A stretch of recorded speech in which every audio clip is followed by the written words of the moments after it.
ተመኘኋቸው ሆኑ። ግን ሁሉም ምኞቶች ይሆናሉ እንዴ? አይሆኑም። ከየት መጡ? ሁሉም ምኞቶች አይሆንም። ለእኔ በሶስት ከፍላቸዋለሁ እነዚህ መሻት፣ መመኘት፣ ህልም የሚባሉትን። አንደኛው ጥሩ ያልሆኑ ክፉ የሆኑ ምኞቶች ሰዎች ሊመኙ ይችላሉ። ለምሳሌ የሌላ ሰውን ውድቀት፣ የሌላ ሰውን ሞት በጣም ሰው ሊመኝ ይችላል። ያውን ክፉ ነው፣ መጥፎ ነው፣ የማይገባ ነው። ሁለተኛው ደግሞ ከንቱ የሆኑ ምኞቶች ደግሞ አሉ። ከንቱ የሆኑ ምኞቶች ማለት ጊዜያዊ ናቸው። ለምሳሌ አንድ ሰው ቤቱ ተቀምጦ በቲቪ አንዲት ሴሌብሪቲን እያየ ሊያገባት ይመኛል። ምኞቱ ግን ምንድን ነው? ከንቱ ነው። እሷ የራሷ ህይወት አላት። የማይሆን ነገር ነው፣ የማያስፈልግም የማይሆንም ነገር ነው እየተመኘ ያለው። ወይ አንዷን ዘፋኝ አይቶ እሷን ሊመኝ ይችላል። ግን ያ ከንቱ ምኞት ነው። አንድ ጊዜ የገጠመኝን ልንገርሽ። አሜሪካን ሀገር ነበር፣ መጽሐፍ ቅዱስ አስተምራለሁ እና አንድ ፕሮግራም ላይ እያስተማርኩ መጽሐፍ ቅዱስ የልብህን መሻት ይሰጥሃል፣ በእግዚአብሔር ደስ ይበልህ፣ የልብህን መሻት ይሰጥሃል የሚል መዝሙር ላይ አለ። መዝሙረኛው ያለው እሱን እያስተማርኩ የልባቸውን መሻት ይሰጣቸዋል።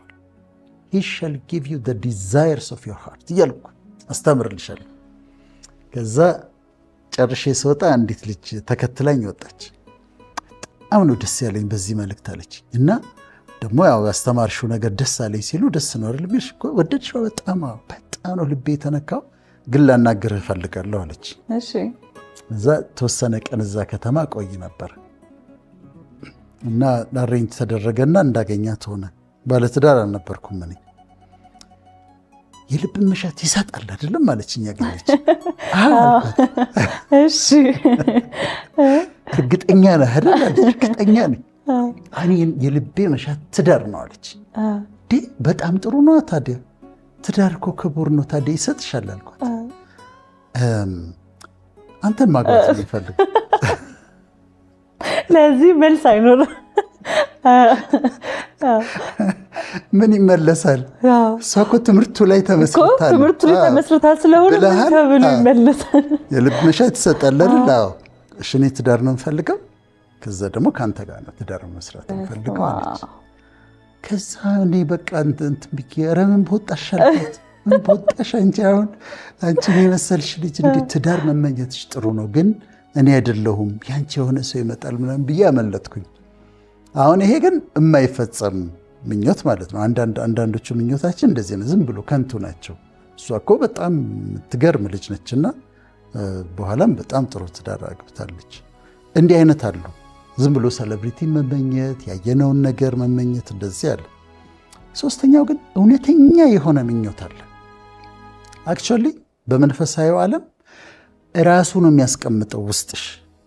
መፈለግንም ማድረግንም በእናንተ ይሰራል ስለሚል ምኞት ውስጥሽ ቁጭ ይላል። እንድትፈልጊው እንድትጸልይበት ጋር ይሳካል። ሞቲቬተር ትሆኛለሽ። ሲሳካ አይጠፋም ከውስጥሽ። ይሄኛው ከንቱ ጊዜያዊ ነው። የምንለይበት መንገድ ያ ነው። አዎ አሁን ትክክለኛውን ምኞት ማለት ነው። እውነተኛ የሚሳካ መጀመሪያ መፈለጉ ውስጥሽ ይቀመጥና ከዛ ሲሆን ታየዋለሽ። ትመኚውና ስታገኘው ታገኘዋለሽ።